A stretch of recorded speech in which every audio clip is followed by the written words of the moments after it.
Welcome to Bellwether, episode 102. And I'm going to talk about something very topical today. I'm going to talk to you all about why I left corporate. It's top of mind for many, many people right now. Whether it's they're thinking about the great resignation, or I hate my job more than anything, and the world is, continually changing. We talk about that all the time. Work is making me come back to the office and I hate it. Do I actually leave now? Do I take this time? A lot of people have moved out of corporate and are now looking to get back. They weren't quite ready for the move, even though they thought they were. And this week is a milestone for me because I'm recording this on a Wednesday, but this Friday of this week is my anniversary, 6-year anniversary of the day I left corporate officially. May 20th of 2016 was my last day within a corporate building with a badge, with one of those little badge things. So what I want to talk about today, why I left. I've learned so much since, why I left. I've learned so much about it just in my industry, what I do as a coach working with people. And so I understand more of why I actually left corporate and what was going through my mind, even though I couldn't articulate it at that time. I'll talk to you a little bit about what I've learned since, and then I'll tease it a little bit. Would I actually go back? Maybe I will, maybe I won't. Cliffhanger to get you to stick around till the end. Or you can just fast forward. It doesn't matter. Whatever works. But that's what I want to talk about today because I know it's top of mind. I'm going to keep this probably under 15 minutes. We're all busy. We don't have time for this. So I'm going to tell you why I left corporate, what I was thinking, what I've learned, and why I would or wouldn't go back. So why I left. I tell people quickly, when they ask me why I left corporate, my response is I hated corporate. And that's not fully true. I hated my position within corporate. And it's mostly because I didn't feel like I fit in corporate. And, this will bleed into a little bit of what I've learned is what I realize now is that I didn't fully know how to operate in the corporate environment. Now, I was very good in the corporate environment. Suit and tie, put me in front of any group. It wasn't about the manners or anything. It was about dictating what it was that I wanted to do, finding that desire to do work and all of that type of work. So I love the people. I love the people I worked with. But I can never put my finger on what exactly it was I disliked at the time. Becoming a coach taught me more, which I'll talk about. But I had no drive. I had no desire to do more than the bare minimum. I could do my work very, very well. I could do it in a very short amount of time. And that was good enough. And I had no inkling or inclination or desire to really create work, do more, and whatever. It was more, you tell me what to do, I'll do it. Fine, just leave me alone. And that's it. And I think if I were still in corporate during the pandemic, with people trying to call me back, I'd probably fight going back to the office because I could probably mail it in. I was mailing it in back then. I was making, 6 figures, good money. And I was good enough to do that. And I probably would have, I definitely would have made a lot more money if I put in the effort and everything else. I fully understood more. If I had some kind of mentor or anything, I could blame others, but I also just didn't really want to pay attention at that point. So going back would be very different. What I also learned is that I'm very hostile to authority. And I learned that in becoming a coach. And we give assessments to people. And if you're going to give assessments, you have to take them yourselves. And the person who gave me my assessment is like, you really hate authority. And that was kind of a good learning thing for me. So everything I didn't like about corporate, what I've learned actually came from me. Yet I was always looking externally at who I can blame, whether it was my boss or somebody else or whatever. I always had a really good view from leadership. Leadership respected me. Peers respected me. They knew my value. They saw it more than I did. I remember the president of one business coming to me and said, you have to tell me what you want to do. If you want to run any business within this company, I will get you to run that business. And I just looked at him and said, okay, whatever. And it wasn't, it sounds so ridiculous, but I didn't know how to articulate what it was I wanted to do, where I wanted to fit in. And I didn't really understand the value of good partnerships within the office. It was more about, whatever. None of the work was particularly challenging, which is nice. But I think that's probably part of my problem and why, I didn't look for anything that was necessarily difficult, and I didn't really take any risk, and I didn't do any of that stuff. So that's, when I think about why I left, it really comes down to didn't care, which is my own fault. Didn't want to do more than the bare minimum, which is my own fault. But I also, it's my own fault because I didn't understand, and I didn't look to understand on what working in corporate actually entails. And working in corporate and creating work and doing all of these things, we're never taught that. You show up to the office, the boss tells you what to do, and that's it. And when you learn as you evolve, and what the go-getters learn, and what the really good people in corporate learn, is that they're not just there to do work.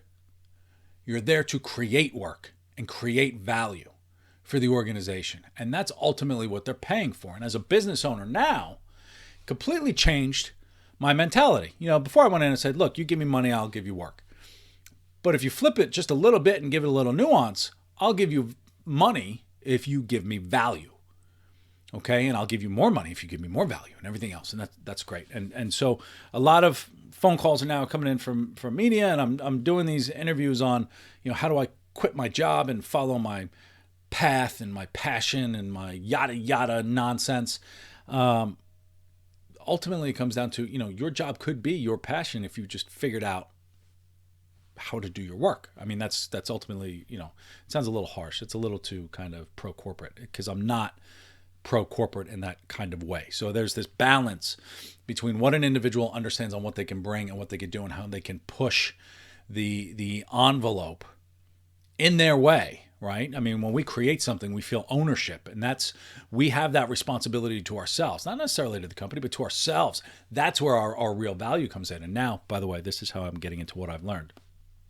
Corporate obviously wants you to do that because it's good for their bottom line, and what's fair and what's not in terms of payment and everything else is to be hashed out. But, what I see with people wanting to go back to the office, not wanting to go back to the office, what I see is the people who are go-getters, who understand what it means to work in corporate, the value of good relationships in person, the value of not just my work, but pushing the business forward. Those are the people that are excited to go back to the office because they recognize the value of being in the office. And there's this entrepreneurial mindset that I'm trying to push. Well, not trying to push, but I'm talking to clients about pushing, because I think this is the future of work. Is if you put an entrepreneur in an office with a bunch of other people, that entrepreneur is going to be networking the hell out of that office. That entrepreneur is going to be creating work, coming up with ideas. They're going to be very energetic. While they're in front of people, they're going to make that people time valuable. Whereas back my old corporate time, I would have gone in, plugged in the headphones, complained about having to get on a Zoom call while I was at the office, and then I would have taken off as soon as possible. So when we think about going back to the office, there has to be value for you. And going back into corporate and everything else, I never had that bigger view of me pushing the whole business forward until now, or until, the past couple of years. This philosophical view of something bigger than myself, my team, right? It was always about me and what I did and my little work. And, I can get my work done just fine working from home, whatever it is. I hear that a lot, and that's great. Maybe you can. But just because you're getting your little bit of work done, there is a bigger picture. We need perspective. Are you pushing the business forward? And I was talking to one colleague of mine who's so happy to be back in the office. He said, yeah, I just ran into this other guy in the office.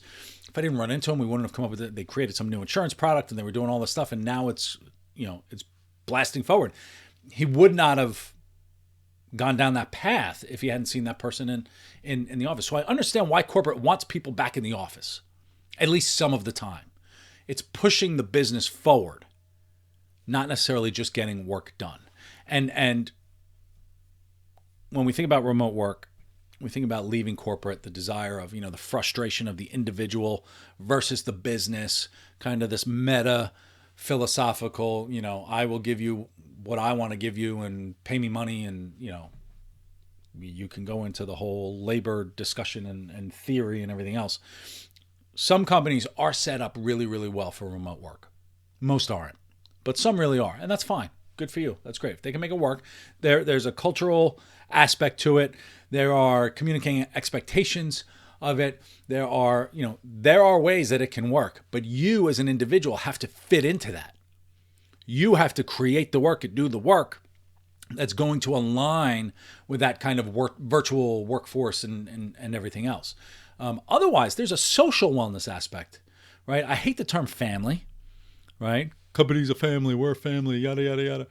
It's a bunch of BS, but there is a social aspect to being in the office that should not be overlooked. There's validity to that. Now, again, you have to understand how to use the network, how to use the social and all of that. But that entrepreneurial mindset, that time of creating value, not just for the business, but for you. This is ultimately for you. When we think about creating value, it's good for the business. That's nice. And the people excited about going back into the office are positioning themselves to grow in that company and do more. Okay? But creating work, taking effort, ownership of risk, taking a risk and having it work out. This is when we talk about passion, when we talk about what I want and I want this, thing and I want to know where I fit and I want this passion, I want this drive, I want, whatever, I'm looking for something, I don't find it here. It's ultimately up to you to do that. And it's not outside of the company, because what's going to happen? You're going to leave that company, I'm going to go leave corporate and go work for like a nonprofit, and you're going to do the same amount of work for less money, and that's great. Good for you, but you're still going to be frustrated because you're not tapping into the risk reward type of thing in terms of creating something, right? Passion is about, creating something. I want to follow my passion to be a musician. Go ahead and be a musician. Have your job fulfill whatever it is that you want to do. It's going to pay for that. Okay, so you can do both. But ultimately, when we talk about this passion nonsense and everything else, it's not nonsense. It's about what's going to get you out of bed in the morning. You're creating something. And I missed that. And that's what I've learned. I've learned that being an entrepreneur, being outside of corporate is, if I were to go back to corporate today, I'd be creating the hell out of work, right? Not just doing a job. We're creating work. We want something that we could be proud of. When we think about mentors that we had and the leadership of previous companies, those people created something. And the question I would leave you with today is what are you creating? And I've asked that a few times. The creation of work is ultimately what passion comes from. And quitting corporate is we're not creating something in corporate. Now, we could blame others. We could blame my boss doesn't give me the visibility. I don't get the feedback I need. I don't get, yada, yada, yada, whatever excuse you have. Then get feedback another way. Help your boss give you the feedback that you want. Articulate where you want to go. I want a promotion in 2 years. Am I on that path? What do I need to change today? What do I need to change in 2 quarters? Open up that conversation. Yes, your boss has an obligation to do more for you and to get you to where you want to go, but they're also busy and they're thinking about themselves. All right? You can't blame your boss or your office or your culture for ultimately what you're responsible for, which is your development, your career, your growth, and everything else. It's a tug, a pull, a push-pull, tug-of-war between the two that you have to be very involved in. Okay? So that's what I did not know and what I do know now about being in corporate, about taking ownership, accountability, understanding what it was I needed to do to get that passion, drive, desire, to get the promotions, to get the recognition, to get all of those things that I claimed I wanted, but I didn't want to do the work to get it. And work is work. Work is hard, all right, to get those types of things. Now, the question, would I go back to corporate? Corporate's easy. And so I always do this whole debate. Do I go back to corporate? Do I not go back to corporate? Do I go back to corporate? Do I not go back to corporate? Corporate, I can mail it in and it's easy money. But not anymore, because now I have to create work. And am I actually going to get that value out of it? Corporate is easy, but it's also frustrating, right? I'm hostile to authority, apparently, according to my personality assessment. Am I going to fit in well with a boss? And that's going to be difficult. But there is a creativity. If I would consider going back, knowing now what I know, but I would dictate what it was that I wanted to create. And it's this understanding of, how do you teach your teams to become philosophical?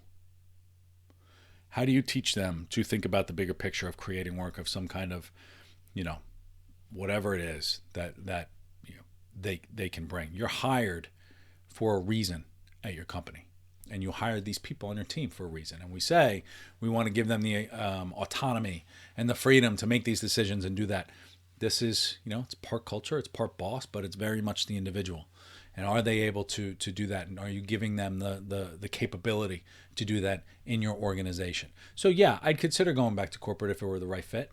Knowing now what I know, I really like the flexibility of having my own business. So I probably wouldn't do it, but I'd consider it. I'd be open to it if the right thing came up. You never know, man. Look, the world is evolving. But understanding, if you're thinking about leaving corporate, recognize that, if you're thinking about going the entrepreneurial route, it's a lot of work that you have to create. You're selling your business, you're creating the business, you're doing product for the business, whatever it is, whether it's a service business or an actual product. You're networking the hell out of everybody. You have to raise visibility. Nobody's paying attention. All of this stuff, you have to do it all. Okay? Very difficult. It's fun. It's rewarding. But it's rewarding because you're creating something. That's why entrepreneurs love what they do. What are you creating in corporate, right? It's almost, when we think about, I could be an entrepreneur today and I could run my business and put up my shingle and do all that stuff, which I do. Or I could take it and be an entrepreneur within the confines of an organization, right? Where I get the computer system and the structure and everything else, where it's slightly different, but it's within the context of something else. It's the same mindset that we have to do. When I think about financial advisors, the way financial advisors work, they usually work for like a big company.